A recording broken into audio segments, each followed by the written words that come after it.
while picking up my child. At school, a man came up to me and said, "Can I taste your pancakes?" "Watch it, buddy." I gripped my purse tighter, ready to swing at his head if needed. The guy raised his hands, backing away. His wedding ring caught the afternoon sun as he moved. "Geez, sorry. I just like your pancakes, lady." I lifted my purse threateningly, and he practically ran back to his minivan. What kind of creep talks about a woman's body at an elementary school pickup? I watched him fumble with his keys before driving off. My hands were still shaking from the adrenaline as I walked toward the main entrance. The school office smelled like copy paper, and that industrial cleaner they used on everything.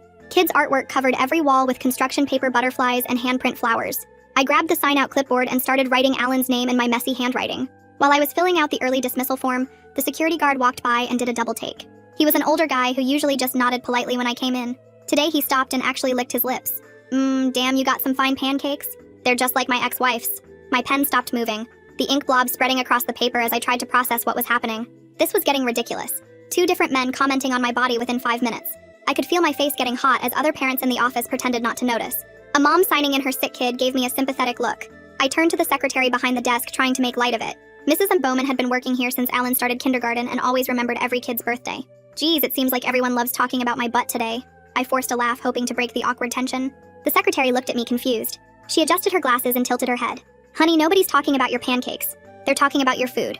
"How? What food?" Now I was the confused one. The phone rang before she could explain. She held up a finger, asking me to wait while she transferred someone to the nurse's office. I stood there replaying the conversations in my head. The man in the parking lot, the security guard. Both had said pancakes, but their tone was completely different than what I'd assumed. Before she could answer, Principal Barry walked through the office. He was usually all business in his pressed suits, but when he saw me, his face lit up like a kid at Christmas. "You must be Alan's mom. You should come over sometime and show me how you flip those pancakes." He patted his stomach and walked away, humming some song I didn't recognize. The secretary was trying not to laugh at my expression. Her shoulders shook as she covered her mouth with her hand. Something weird was definitely happening, but it wasn't what I'd thought. "Mrs. Bowman, what is going on?" I asked, but she just shook her head, still fighting giggles. I signed the form with shaky hands and went to wait for Alan outside his classroom. The hallway was covered in student work about the solar system. Paper plate planets hung from the ceiling, and I had to duck around Jupiter to get to room 203. Through the door's window, I could see Alan at his desk in the back row. He was smaller than the other boys his age and still wore his dinosaur backpack, even though some kids said it was babyish. His teacher saw me and sent him out with a wave. When he came out with his backpack, I immediately asked him what was going on. "Why does everyone seem to know about the pancakes I make you for breakfast?" Alan looked down at his shoes and mumbled something I couldn't hear. His Superman sneakers had a hole starting near the toe. I made a mental note to buy new ones this weekend. I knelt down to his level, noticing he'd been crying. His eyes were red and puffy. "What did you say, honey?" I asked him to repeat it. His bottom lip trembled as fresh tears started forming. "I'm sorry, I didn't want to tell you. It's because they don't let me eat my breakfast anymore. They keep stealing my food as payback for something you did to Dad." My heart dropped. T. Allen's dad was my ex-husband, who also happened to be a 4th grade teacher at this school. We'd had a messy divorce last year after I caught him giving backshots to the music teacher in the key of a minor. I'd made sure everyone knew exactly why we split up, including showing up to a PTA meeting with printed screenshots of their texts. Looking back, maybe that wasn't my finest moment, but I'd been so angry. "I've had enough of this. Who's stealing your food?" Alan's fingers twisted around the straps of his dinosaur backpack as he looked down at the floor tiles. "It's mostly the bigger kids from Dad's class who take it." His voice was barely above a whisper. My stomach felt like someone had punched me. The 4th graders from my ex-husband's class were doing this because of what I'd done at that PTA meeting. I dropped to my knees right there in the hallway and put my hands on Alan's small shoulders. "Listen to me. We're going to fix this together, okay? Nobody should be taking your breakfast." He nodded, but his eyes stayed on the floor, and I could tell he didn't really believe things would get better. The walk to the car felt longer than usual, with Alan dragging his feet behind me. Other parents were picking up their kids, and I wondered how many of them knew what was happening. Back home, I made Alan's favorite spaghetti with extra meatballs while he did his homework at the kitchen table. I kept my voice casual as I stirred the sauce. "So, when exactly do they take your pancakes?" Alan didn't look up from his math worksheet. "Usually in the morning when we put our lunch boxes in the cubbies. Sometimes they wait until snack time." I gripped the wooden spoon tighter but kept stirring. After dinner, I helped Alan with his bath and got him into his dinosaur pajamas. Once he was watching cartoons on the couch, I pulled out my phone and typed a message to my ex. "Do you know what's happening to Alan at the school?" I stared at the screen for 5 minutes before hitting send. He didn't respond for 3 hours, and when he finally did, it was just 4 words that made my blood boil. "Kids will be kids." I wanted to screenshot that text and post it everywhere, just like I'd done with his cheating messages last year. My fingers hovered over the share button, but I forced myself to close the phone instead. Alan didn't need me making things worse with another public war. The next morning, I walked Alan all the way to his classroom instead of dropping him at the main entrance like usual. Sure enough, when we got to the 4th grade hallway, a group of boys started whispering and laughing. One of them pointed at Alan's lunchbox and made eating sounds. I squeezed Alan's hand and kept walking, but memorized their faces. His teacher, Mrs. Peterson, was arranging papers at her desk when we walked in. "Can I talk to you for a second?" I asked while Alan put his backpack in his cubby. She looked uncomfortable, like she already knew what this was about. Would it be possible to keep Alan's breakfast in your desk drawer for now? Just until we sort this situation out? She nodded quickly and opened the bottom drawer. Of course, whatever helps. Her voice was stiff, and I could tell she remembered last year's PTA meeting where I'd shown those screenshots on the projector. Alan handed me his lunchbox, and I put his pancake container in the drawer while the other kids started filing in. That afternoon, while Alan was at art class, I called the school office from my car. The phone rang 4 times before Mrs. Bowman picked up. I need to schedule a meeting with the school counselor about Alan. She put me on hold for a minute, then came back. Kara Reese has an opening tomorrow at 10 if that works. I grabbed it immediately, even though it meant calling in late to work. That evening after Alan went to bed, I sat at the kitchen table with a yellow legal pad and started writing everything down. The date we got divorced. The PTA meeting where I'd exposed the affair. The first time Alan mentioned being hungry at the school. Every incident I could remember. My handwriting got messier as my anger built up, but I needed this documentation. The pen pressed harder into the paper with each line. Around 11, I went to check on Alan before going to bed myself. His door was cracked and I could hear him talking quietly to himself. I peeked in and saw him standing in front of his mirror holding his dinosaur toy. Please don't take my food. My mom made it for me. Please. He was practicing what to say if the kids came for his breakfast again. My chest felt tight watching my 7-year-old rehearse how to defend himself from bullies. This was all because I'd wanted everyone to know what kind of man his father was. Because I'd stood up at that meeting and shown those texts on the big screen while parents gasped and whispered. Because I'd been so angry I hadn't thought about how it might affect Alan. I backed away from his door without letting him know I was there. Tomorrow I'd meet with Kara and figure out how to protect him without starting another public fight. The next morning, I woke up early and grabbed a black Sharpie from the kitchen drawer. I pulled out one of Alan's clear plastic containers and wrote his name across the lid in huge block letters that covered the whole surface. Then I wrote it again on all 4 sides, and even on the bottom. If someone took this now, they couldn't claim it was an accident, or that they didn't know whose it was. Alan watched me from the breakfast table as I made his pancakes extra fluffy with butter melting on top. He seemed nervous about the whole thing, but I promised him we'd fix this. I drove him to the school and walked him all the way to his classroom again. The teacher took the container and locked it in her desk drawer while the other kids watched. At 10 o'clock, I was sitting in Kara Reese's office, which smelled like vanilla candles, and had motivational posters covering every wall. The security guard actually licked his lips while looking at her. That detail feels oddly specific, and I'm curious why nobody in that office seemed disturbed by such inappropriate behavior, especially in an elementary school setting where you'd expect stricter professional standards. She was younger than I expected, with curly red hair pulled back in a messy bun. I explained everything that had been happening while she took notes on a yellow legal pad. She asked about Alan's grades and if he'd been acting different at home. I told her about finding him practicing what to say to the bullies in his mirror. Her face got serious and she suggested bringing Alan in to talk in a safe space where he could share his side. She pulled up her calendar on the computer and scheduled him for that afternoon during art class, so he wouldn't miss math or reading. While Alan was in his session, I sat in my car taking pictures of his breakfast containers for the next 3 days. Each photo showed the date written on a sticky note next to the container with his name clearly visible from every angle. I uploaded them to a folder on my phone labeled Evidence. When I picked Alan up after his session with Kara, she pulled me aside. She told me Alan had opened up about feeling scared every morning and how he'd been trying to hide his breakfast in different places like behind books or under his jacket. He'd even tried eating it in the bathroom once, but a teacher told him that wasn't allowed. Kara suggested a trial where Alan could eat breakfast in her office before class started each day. This would take away the chance for anyone to steal it while we worked on the bigger problem. I thought it was a good idea, and Alan seemed relieved when she explained it to him. After that, I walked down to Principal Barry's office and knocked on his open door. He was eating a sandwich at his desk and looked up with mayo on his chin. I told him politely, but firmly, that he needed to stop making comments about pancakes. He looked confused and wiped his face with a napkin. I explained how it made me uncomfortable and wasn't professional. He nodded quickly and said he hadn't meant anything by it, but he understood and would stop. Then he surprised me by suggesting I file a formal complaint with the district about the bullying situation. He opened his desk drawer and pulled out a business card for someone named Cedric Harrington, who handled these kinds of issues. Principal Barry explained the whole process would take a few weeks, but it would create an official record. He even offered to write a statement about what he'd observed. I thanked him and took the card. On my way to the parking lot, my ex-husband was waiting by my car. He had his arms crossed, and that look on his face I remembered from our worst fights. He started in about me making waves again and causing problems at his workplace. I cut him off and told him our son was bullied and going hungry because he couldn't keep it in his pants with the music teacher. For once, he actually looked ashamed instead of defensive. He stared at his shoes and mumbled something about not knowing it had gotten that bad. I told him he needed to talk to his 4th grade students about leaving Alan alone. He nodded and walked away without arguing, which was a first. That evening, while I was making dinner, my phone rang. The caller ID showed a number I didn't recognize, but I answered anyway. It was Monica Bennett, who I knew from PTA meetings but had never really talked to much. She said she'd heard what was happening to Alan and wanted to meet for coffee to discuss something important. Apparently, some parents in the WhatsApp group were actually encouraging their kids to take Alan's food as payback for what I'd done at that PTA meeting last year. They were calling it the pancake tax and thought it was funny. Monica said she had screenshots of the conversations and thought I should see them. We agreed to meet at the coffee shop near school the next morning after drop-off. I spent the rest of the evening organizing all my documentation into a folder on my laptop. I had dates, times, photos, and now potentially screenshots from other parents. The evidence was building, and I felt like maybe we could actually fix this mess without me having to go nuclear again. The next morning, Monica texted me the address of a coffee shop 2 blocks from the school. I dropped Alan off and drove straight there. finding her already waiting in a corner booth with her laptop open. She turned the screen toward me, and my stomach twisted as I read message after message from the parent WhatsApp group. One mom wrote about how her kid was doing their part to deliver pancake justice every morning. Another parent posted laughing emojis and said it was about time someone taught me a lesson. A third mom actually wrote that stealing Alan's breakfast was fair payback for humiliating my ex at the PTA meeting. My hands shook as I scrolled through weeks of these messages while Monica ordered us both coffee. She told me she'd been taking screenshots for days after hearing what was happening to Alan.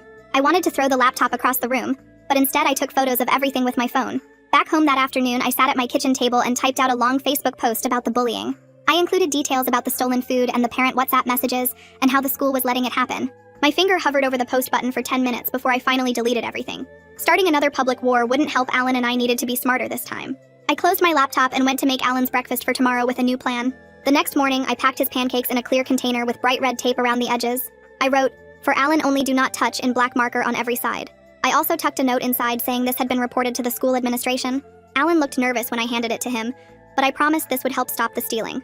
At pickup that afternoon, Alan climbed into the car with tears in his eyes again. He said the container was taken anyway during morning snack time and returned empty to his cubby. When I marched into the office to complain, the staff just shrugged and said kids share food all the time. The security guard actually suggested Alan should just eat in the office if it was such a problem. I left before I said something I'd regret, and spotted Jordan Wilcox in the parking lot. He was one of the younger teachers who always seemed nice at the school events. I walked over and asked if we could talk for a minute about something important. He looked surprised but nodded, and we stood by his car while I explained the situation. Jordan admitted people did joke about the pancake situation in the staff break room, but he didn't realize it had spread to the kids. He seemed genuinely upset when I told him Alan was going hungry every morning. He promised to pay more attention and let me know if he saw anything happening. 2 days later, Monica texted me to meet her at the school during lunch period. We signed in at the office and walked down the empty hallway toward the staff break room. Monica pushed open the door and we both saw Alan's container sitting in the trash can. She quickly took photos from different angles while I fought the urge to storm in and confront everyone eating lunch. Instead, we left quietly and walked back to our cars without saying anything. Monica told me she'd be a witness for any formal proceedings if I needed her. I thanked her and drove home to focus on building a proper case instead of causing another scene.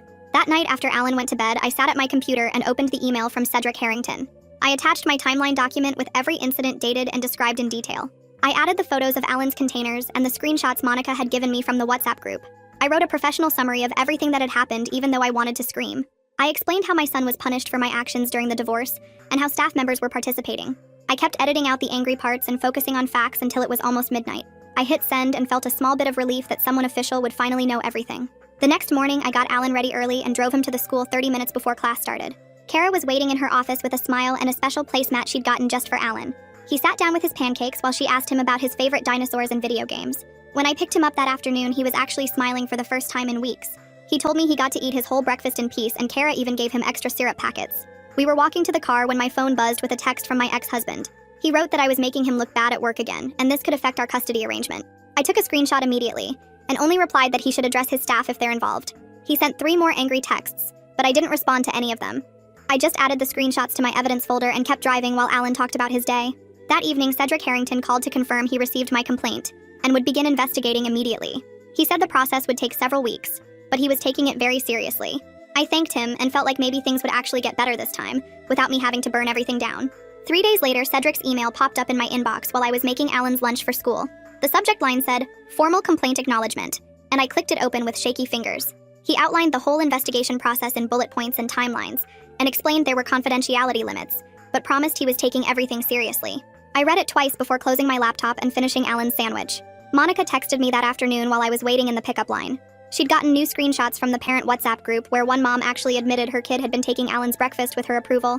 Monica's detective work with those parent screenshots deserves its own TV show, catching grown adults planning breakfast heists like they're plotting Ocean's 11 but with pancakes instead of casino chips. The woman wrote that it was just desserts for what I'd done to my ex, and the other parents were laughing with emoji reactions. Monica had taken screenshots of everything, including the timestamps and profile names. I sat in my car staring at the evidence on my phone screen, feeling both vindicated and sick to my stomach. These were grown adults encouraging their kids to steal from a 7-year-old. I forwarded everything to Cedric right there in the parking lot and typed a quick message explaining what Monica had found. Within an hour, he responded saying he'd be interviewing witnesses and asked for names of any staff members who might have observed the behavior. I gave him Jordan's name along with the security guard and Mrs. Bowman, even though she'd been nice about everything. The next morning, I ran into Jordan in the school lobby and asked if he'd gotten Cedric's email yet. He nodded and said he'd already agreed to speak with him about what he'd witnessed in the break room. Jordan looked genuinely upset as he told me how wrong it was that kids had weaponized adult grudges against an innocent child. He promised to be completely honest in his interview, and I thanked him before heading to my car. Alan came home that afternoon talking nonstop about how great breakfast with Kara was going. He said she let him sit in the special chair and gave him extra napkins and even asked about his favorite video games while he ate. His stomach didn't hurt anymore, and he wasn't getting those headaches he'd been having every morning. Such a simple thing, but I felt relief wash over me knowing he was finally getting proper nutrition and peace. I made his favorite spaghetti for dinner, and watched him eat 2 full plates without any sign of the anxiety that had been plaguing him for weeks. The following week, Jordan texted me during his lunch break with news about an administrative meeting. Cedric had called everyone in, including my ex-husband, who got formally counseled about professional boundaries and his responsibility as a staff member. Jordan said my ex looked uncomfortable the whole time and kept trying to explain he hadn't directly told kids to steal food. Cedric apparently shut that down fast, saying passive allowance was still a violation of policy. The meeting lasted over an hour, and several staff members had to sign acknowledgement forms about proper conduct. I screenshot Jordan's texts for my records and felt a small sense of justice even though I wasn't there to see it myself. When I went to pick up Alan that afternoon, I noticed immediately how different things felt. Staff members who usually smiled and waved were suddenly very interested in their phones or looking the other direction. The security guard who'd made the pancake comment walked past without even a nod. Mrs. Bowman still smiled, but it seemed forced and she didn't chat like usual. The social temperature had definitely dropped to freezing, but I kept my head up and focused on Alan's well-being over winning any popularity contests. 2 days later, Kara called me to discuss a restorative meeting she wanted to arrange between Alan and his classroom teacher. She explained it would help Alan feel safer in class and give the teacher a chance to understand the impact of what had been happening. Alan was nervous about it, but Kara promised she'd be there the whole time to support him. The meeting happened the next morning before school started. Alan's teacher listened as he explained in his small voice how scared he'd been and how hungry he felt when kids took his food. The teacher's face got red and she apologized directly to Alan for not noticing what was happening. She promised to watch the lunch area more carefully and said she'd make sure his breakfast stayed safe if he ever brought it to class again. Alan seemed lighter after that meeting and even gave his teacher a small smile when she handed him a hall pass later that day. That evening, Monica forwarded me an email from Principal Barry to all staff about food handling and student property. He explicitly prohibited any retaliation against students for parent conflicts and stated that any staff member aware of such behavior who didn't report it would face disciplinary action. Monica had added a thumbs up emoji to her forward, and I saved the email in my evidence folder feeling like real change was finally happening. The next morning, my phone buzzed with angry texts from my ex while I was grocery shopping. He wrote that he'd been written up over something he didn't even directly do, and this was affecting his career. 3 more texts came through calling me vindictive and threatening to revisit our custody arrangement if I didn't drop the complaint. I stood in the cereal aisle taking screenshots of each message and adding them to my documentation folder. I typed out several angry responses, but deleted each one knowing anything I said could be used against me later. Instead, I put my phone away and finished shopping, while thinking about how much better Alan had been doing lately. His grades were improving and he was actually excited about school again, instead of having mysterious stomach aches every morning. 3 days later, Cedric called me during lunch to schedule what he called a formal mediation session for everyone involved in the situation. My hands got sweaty holding the phone as he explained that my ex would be there along with Principal Barry and several staff members who'd been named in my complaint. I texted Monica right after hanging up, and she came over that evening with a bottle of wine and helped me organize all my documentation into a binder with tabs for different types of evidence. Kara stopped by too after Monica called her, and the 3 of us spent hours going through what I should say and how to keep my cool when my ex started making excuses. They helped me write down specific points about Alan's weight loss and the stomach aches and how his grades had dropped since the breakfast stealing started. Monica showed me how to reference the district policies that had been violated, and Kara practiced with me how to redirect if anyone tried to make it about the divorce instead of the bullying. The morning of the mediation, I woke up at 5 and couldn't go back to sleep, so I spent an hour trying on different outfits before settling on my gray blazer that made me look professional, but not trying too hard. I practiced deep breathing exercises in the mirror, and repeated to myself that this was about protecting Alan, not getting revenge on anyone, even though part of me still wanted to print more screenshots and tape them to my ex's classroom door. The mediation was scheduled for 10 in the conference room next to the main office, and I arrived 15 minutes early with my binder and a notebook for taking notes. Cedric was already there setting up chairs around the big table, and he nodded when I walked in, giving me a small smile that seemed encouraging. My ex came in 5 minutes later wearing the same blue tie he always wore for parent conferences, and he sat as far from me as possible without even making eye contact. Principal Barry arrived with the school's legal advisor, who I recognized from last year's boundary training, and then Jordan walked in looking uncomfortable but determined. 2 other teachers I didn't know well sat near my ex, and the security guard who'd made the pancake comment stood by the door like he wasn't sure if he should sit or not. Cedric started by laying out the ground rules about respectful communication and focusing on solutions, not blame, then asked me to share my concerns. I opened my binder and read from my notes about how Alan had lost 8 pounds in 2 months, and how the school nurse had documented his complaints of stomach pain that mysteriously disappeared on weekends. I showed the screenshots Monica had given me from the parent chat where people joked about the pancake tax, and I explained how Alan had started hiding food in his backpack because he was scared of it being taken. My voice stayed steady even when my ex rolled his eyes, and I kept going through my evidence, including the dates and times when staff members had made comments about pancakes in front of other parents. When I finished, Cedric asked Jordan to share what he'd observed, and Jordan cleared his throat before explaining that he'd heard multiple conversations in the break room where staff members laughed about kids taking Alan's breakfast as karma for what happened at the PTA meeting. He said he'd seen my ex's teaching assistant actually encourage students to share Alan's food, and that several staff members had made jokes about hoping I'd bring pancakes to the school event so they could try them. The security guard shifted uncomfortably when Jordan mentioned hearing him make comments to parents about my pancakes being worth the drama they caused. My ex finally had to speak when Cedric asked him directly about his knowledge of the situation, and he admitted in a quiet voice that he'd heard some jokes, but didn't think it was serious enough to intervene. He said he thought kids were just being kids, and that Alan needed to learn to stand up for himself. But when Cedric pressed him about his responsibility as a staff member to protect all students, including his own son, his face got red and he mumbled that maybe he should have done more. The legal advisor started talking about liability and district policies, and within an hour we'd hammered out an agreement that included a formal written apology to Alan from the school and specific protocols for breakfast supervision going forward. My ex had to agree to attend co-parenting counseling, and to explicitly tell his students that taking anyone's food was unacceptable regardless of parent conflicts. The staff members present had to acknowledge in writing that they wouldn't make any more comments about pancakes or any other references to the situation, and Principal Barry committed to holding an all-staff meeting to reinforce policies about student property and professional boundaries. Watching this ex-husband squirm in that meeting while trying to explain how letting kids steal food builds character is like watching someone explain why they thought parking in 6 spaces was just creative problem solving. Everything got typed up right there, and everyone signed it with copies made for all parties, and one filed with the district office. The next day, Principal Barry and Kara pulled Alan out of class for a private meeting where they explained that adults had made mistakes, and that none of what happened was his fault. Kara told me later that Alan had asked if he was in trouble and seemed confused when they apologized to him, but by the end he was smiling and even gave Principal Barry a high five when offered. She said they made it clear that his breakfast would be protected from now on, and that he should tell them immediately if anyone bothered him about food or anything else related to his parents. The all-staff meeting happened that afternoon, according to Monica, who heard about it from her friend who taught 2nd grade, and apparently Principal Barry was very firm about expectations going forward. Monica forwarded me screenshots from the parent WhatsApp where people had suddenly gone quiet about the whole situation after someone mentioned there'd been a formal complaint filed with the district. The next few days of pickup felt different with less whispering when I walked by, though plenty of people still avoided eye contact, and the security guard just nodded without saying anything when I passed him in the hallway. 3 days after the mediation, my phone dinged with an email from my ex asking if I had any recommendations for co-parenting counselors in the area, which shocked me since he'd never admitted needing help with anything in the 12 years I'd known him. I sent him 2 names without any extra commentary, even though I wanted to write that it was about time he took some responsibility. 2 weeks after the mediation, Kara called to check in and said Alan seemed like a different kid with more confidence in class, and no more nurse visits for stomach aches. His teacher had emailed her noting that he was raising his hand more, and had even volunteered to read aloud, which he hadn't done all year. The following Thursday was the PTA meeting, and my stomach was in knots walking into the cafeteria. The smell of floor wax and leftover lunch food hit me as I scanned for an empty seat. Several parents turned to look, then quickly turned away, pretending to study their phones.